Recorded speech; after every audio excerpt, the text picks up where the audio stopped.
Kalla, jangan demikian dari Tuhan. Jangankah itu. Orang yang aku kayakan, orang yang aku makmurkan, belum tentu itu orang yang aku sayangi. Orang yang hidupnya susah, hidupnya sakit, belum tentu orang itu orang yang kuhinakan. Kalla, jangan beranggapan demikian. Nah, jadi jangan beranggapan bahwa bila dunia ini makmur, tanda orang itu berkah, kada tentu. Kada tentu. Ada dua perkara. Yang pertama, bahwa jangan sekali-kali kita mentuhmah lawan Allah, menyangka kada baik lawan Tuhan terhadap apa yang Allah berikan kepada kita. Jangan sangka yang kada bagus. Satu itu. Yang kedua, jangan menjadikan kekayaan, kemakmuran dunia sebagai tanda kasih sayang Allah. Jangan menjadikan kesusahan dunia sebagai tanda kehinaan dari Allah. Nah, jangan sampai demikian. Bismillahirrahmanirrahim. Alhamdulillahil mu'ti wal mani'. Asyhadu an la ilaha illallah wahdahu la syarika lahul muqsitul jami'. Wa asyhadu anna sayyidana Muhammadan abduhu wa rasuluhun nurul lami'. Allahumma salli wa sallim wa barik ala sayyidina Muhammadin sahibis sayfil qati' wa ala al-ali wa sahbi wa dzurriyyati wa tabi'. Amma ba'du. Salawat dan salam kita haturkan kepada junjungan kita Rasulullah Nabi besar Muhammad sallallahu alaihi wasallam, dan kepada seluruh keluarga, para sahabat, zuriat dan pengikut beliau sampai hari akhir nanti. Para muhibbin rahimakumullah, berkata Imam Ahmad Ibnu Athaillah rahimahullah, kadang-kadang Allah subhanahu wa ta'ala itu memberi kepada engkau, maka dia mencegah akan engkau. Dan kadang-kadang Allah subhanahu wa ta'ala itu menegah akan engkau, maka dia memberi akan engkau. Artinya ada orang yang diberi Allah dunia, kesenangannya, kelezatannya, tetapi orang ini tidak diberi Allah taufik untuk taat kepadanya, sehingga kehidupan orang ini selalu disibukkan dengan mengurusi dunia dan kelezatannya, lupa mengabdi, lupa beribadah kepada Allah subhanahu wa ta'ala. Nah, kadangkala Allah memberi engkau sesuatu daripada dunia dan kelezatannya. Hari ini kita dapat satu keuntungan dunia, tapi tanpa kita sadari, keuntungan yang kita dapat itu meninggalkan kita lupa wirid yang selama ini kita laksanakan. Kita dapat keuntungan dunia yang besar, tanpa kita sadari kita ketinggalan sembahyang berjamaah yang biasa kita laksanakan. Nah, ini yang maksudnya. Kadang-kadang Allah beri engkau dunia, tetapi Allah mencegah engkau daripada taat kepadanya dan berhadap kepadanya. Allah beri engkau keuntungan dunia, kemuliaan dunia, kita ambil, tetapi kita terhalang melakukan banyak kebaikan yang biasa kita lakukan sebelum mendapat keuntungan dunia itu. Dan kadang-kadang bisa Allah mencegah engkau dunia dan kelezatannya. Dunia tidak diberi Allah, selalu rugi, selalu susah, selalu sakit, selalu rusuh. Maka Allah beri engkau taufik untuk taat kepadanya dan menghadap atasnya. Ada orang yang diberi Allah kesusahan dunia, tapi dengan kesusahan itu dia diberi Allah taufik, lalu dia berhadap kepada Allah. Orang yang dulunya sakit, sihat, lupa kepada Allah. Begitu dia sakit, nah, lalu dia berhadap kepada Allah, banyak berzikir, banyak bersalawat. Nah, ini ngarannya dicegah daripada kelezatan dunia, tapi di sisi lain Allah berikan dia taufik untuk berhadap kepada Allah subhanahu wa ta'ala. Ada orang yang dulunya disibukkan dengan mengurusi harta bendanya, dimusnahkan oleh Allah harta bendanya. Nah, dengan musnah harta bendanya itu, lalu dia menuntut ilmu, lalu dia mengabdi kepada Allah. Nah, ini yang kedua. Allah cegah kepadanya dunia, tetapi Allah berikan dia taufik, Allah berikan dia hidayah untuk berhadap kepada Allah subhanahu wa ta'ala.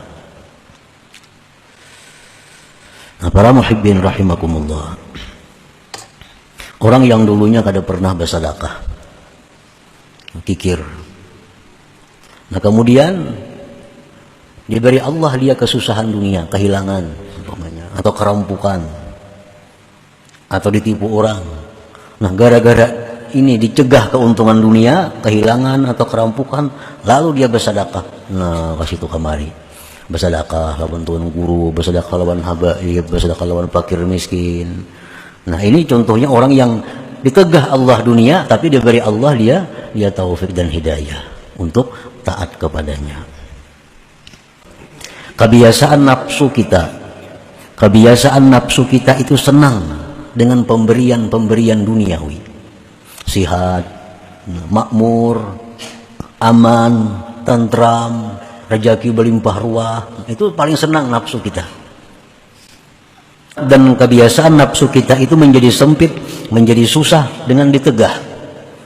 Nah, begitu kita sakit, begitu kita rugi, begitu kita merasa takut, nah nafsu kita ini merasa sempit, nafsu merasa susah, inkibat. Nah, itu memang tabiatnya nafsu kita. Kenapa nafsu kita itu gembira? Kenapa nafsu kita itu suka dengan pemberian yang sifatnya duniawi? Dan nafsu kita tadi menjadi sedih, menjadi susah, sempit dengan ditegah yang demikian, karena pada pemberian duniawi itu kesenangan nafsu dan syahwatnya tasalur. Nak makan yang nyaman-nyaman, kan duitnya ada, tersalur. Nak nukar yang baik-baik, duitnya ada, tersalur. Nah, itu paling disenangi oleh nafsu. Wafil man'i, dan pada dicegah, tarkahu zuziha wa qat'a mawaddiha, nah, dicegahnya daripada kelebihan duniawi, itu adalah merupakan meninggalkan bagian-bagian nafsu dan memutuskan bibit-bibit nafsu. Pantas nafsu kita ini susah, nafsu kita ini sedih bila mana kita ditegah Allah daripada duniawi, itu pantas saja, karena kada kawa menyalurkan kehendaknya. Hendak makan nyaman-nyaman, duitnya kada ada. Hendak pakaian yang baik-baik, duitnya kada ada. Hendak itu pemantang, kada kawa memakan. Nah, wadhalik, yang demikian itu terjadi li jahliha bi rabbiha wa adami fahmiha, karena si nafsu ini jahil lawan Tuhan dan kada mengerti. Kenapa nafsu kita ini suka berarti berlimpah ruah rezeki? Kenapa nafsu kita ini suka bila mana sihat, makmur, aman? Kenapa nafsu kita ini susah, sedih bila mana kita dapat ketakutan, dapat kerugian, dapat penyakit? Nafsu sedih. Kenapa? Karena nafsu ini jahil lawan Tuhannya. Nafsu kita ini kada mengerti tentang perbuatan Allah kepadanya itu. Padahal disebutkan tadi bahwa ada orang yang diberi Allah dunia, tapi ditegah Allah taufik dan hidayah. Ada orang yang diberi Allah taufik hidayah, tapi ditegah Tuhan daripada dunia. Tapi karena nafsu ini kada mengerti apa yang dimaksud oleh Allah, nafsu ini kada paham, lalu inya suka bila mana nang nyaman-nyaman, sedih bila urusan nang kada nyaman. Nah, kadang-kadang Allah berikan engkau sesuatu yang disenangi nafsu, tetapi dengan demikian itu Allah cegah engkau hadrat al-Qudus, hadrat Allah. Kadang-kadang Allah memberikan kita apa yang dikehendaki nafsu kita. Apa yang kita hendak tanpa nakabul, yang kita hendak ada, tanpa kita sadari bahwa itu melalaikan kita daripada hadrat Allah. Kadang-kadang Allah mencegah sesuatu yang dikehendaki nafsu. Nafsu hendak sihat, kada saling sihatan. Nafsu hendak sugih, kada saling sugihan. Tetapi dengan demikian Allah berikan kepadanya hadir hati lawan Allah dan jinaknya hati dengan Allah. Maka wajib atas seorang hamba bahwa jangan mentuhmah lawan Tuhan, jangan menyangka kada baik lawan Tuhan daripada apa yang diberikan Allah kepadanya itu. Allah berikan kita kesusahan, jangan bersangka buruk lawan Tuhan. Allah berikan kita penyakit, jangan bersangka buruk lawan Tuhan. Allah berikan kita kesempitan, kesulitan rezeki, banyak hutang, jangan sangka buruk lawan Tuhan. Mungkin ada kehendak Tuhan yang belum kita dapati, yaitu Tuhan ingin bahwa kita selalu diingat. Tuhan ingin agar kita selalu berdoa. Tuhan ingin agar selalu kita berzikir kepadanya. Caranya macam ini. Caranya macam ini. Tuhan sudah tahu lagi sigar kada berzikir. Tuhan sudah tahu lagi nyasihat kada tapi sembahyang. Tuhan sudah tahu lagi nyasihat kada tahu di ulama. Karena Tuhan sayang lawan orang ini, nah Tuhan lumpuhkan inya. Baik badannya atau hartanya lumpuh, akhirnya dia dekat dengan ulama, tahu dengan zikir, tahu dengan wirid, tahu dengan macam-macam salawat. Nah itu kehendak Tuhan demikian. Jadi kesusahan, kesempitan, jangan mentuhumah lawan Tuhan. Kenapa nangka ini aku? Nah jangan kayak itu. Itu perbuatan yang sangat tercela. Berapa banyak manusia yang diberikan Allah Ta'ala harta yang banyak, maka berbalik itu harta menjadi bencana atas mereka. Banyak pernah itu manusia. Banyak manusia nangka itu. Begitu diberi Allah harta yang banyak, harta itulah yang mencelakakannya. Berapa banyak manusia yang berturut-turut dalam hidupnya kesempitan, kesusahan, tapi akibatnya kebaikan dan keberuntungan. Banyak orang yang begitu sakit. Nah begitu sudah jatuh, akhirnya dia kembali kepada Allah. Akhirnya dia suka ibadah, akhirnya merasa nyaman dengan zikrullah. Nah banyak.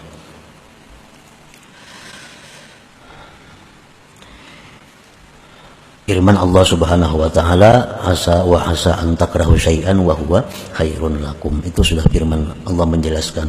Barangkali gitu Tuhan ikam tu kada katuju lawan sesuatu padahal itu yang baik bagi engkau. Kita kada katuju, kada susah, tapi siapa tahu itulah yang membawa kita surga. Kita kada katuju lawan penyakit, tapi kita kada tahu barangkali penyakit itu yang mengantar kita ke surga. Kada tahu. Wa asa an takrahu syai'an wa huwa khairun lakum. Dan atas seorang hamba itu pula wajib atas seorang hamba bahwa dia tidak menjadikan dunia, kelezatannya, kemuliaannya sebagai tanda cinta Allah dan kemuliaan Allah, dan menjadikan susahnya hidup sebagai tanda penghinaan dari Allah. Nah jangan sampai itu. Jangan beranggapan bila orang sugih itu orang dimuliakan Allah. Jangan beranggapan bila orang yang kada saling garingan itu yang dimuliakan Allah. Jangan. Itu wajib jangan demikian. Untung bana si anu tuh jadinya kada sing garingan. Kada untung itu. Jangan dianggap untung. Untung bana si anu tuh rezekinya berlimpah ruah siang malam datang. Jangan dianggap untung. Wajib jangan menjadikan dunia kelezatannya itu sebagai tanda bahwa kecintaan Allah dan kemuliaan dari Allah. Dan susahnya hidup jangan dijadikan Allah menghinakan. Jangan dijadikan. Nah Pak Kasudin itu bakal ahli ibadah ya, tapi sakit hidup pasian benar. Nah seolah-olah kekayaan itu jadi tanda disayangi Allah. Orangnya Pak Amal, penyembahyang, kalau tapi bagaul, sandu pulang, tapi hidupnya susah. Kenapa? Karena di mana kesalahnya si Dinko? Kalau kayak itu, jangan kayak itu beranggapan. Allah berfirman, maka adalah manusia apabila diberi Allah cobaan, maka dimuliakan Allah, diberi kenikmatan, maka dia berkata, Tuhan memuliakanku. Itu manusia. Bila diberi Allah kenikmatan yang banyak, bila diberi Allah kemuliaan, dia beranggapan Allah sayang lawan aku. Anggapannya. Adapun bila mana dia diberi cobaan, apabila diberi cobaan dengan kesempitan rezeki, maka dia berkata, Rabbi ahana, Tuhan menghinakan aku. Kalla, jangan demikian dari Tuhan, jangankah itu. Orang yang aku kayakan, orang yang aku makmurkan, belum tentu itu orang yang aku sayangi. Orang yang hidupnya susah, hidupnya sakit, belum tentu orang itu orang yang kuhinakan. Kalla, jangan beranggapan demikian. Nah, jadi jangan beranggapan bahwa bila dunia ini makmur, tanda orang itu berkah, kada tentu. Nah, jadi kesimpulan dalam hikmah yang ke-81 ini ada dua perkara. Yang pertama, bahwa jangan sekali-kali kita mentuhmah lawan Allah, menyangka kada baik lawan Tuhan terhadap apa yang Allah berikan kepada kita. Jangan sangka yang kada bagus. Satu itu. Yang kedua, jangan menjadikan kekayaan, kemakmuran dunia sebagai tanda kasih sayang Allah. Jangan menjadikan kesusahan dunia sebagai tanda kehinaan dari Allah. Nah, jangan sampai demikian. Ila hadratin Nabi sallallahu alaihi wasallam al-Fatihah. A'udzubillahi minasyaitonir rajim. Bismillahirrahmanirrahim. Iyyaka na'budu wa iyyaka nasta'in ihdinas siratal mustaqim.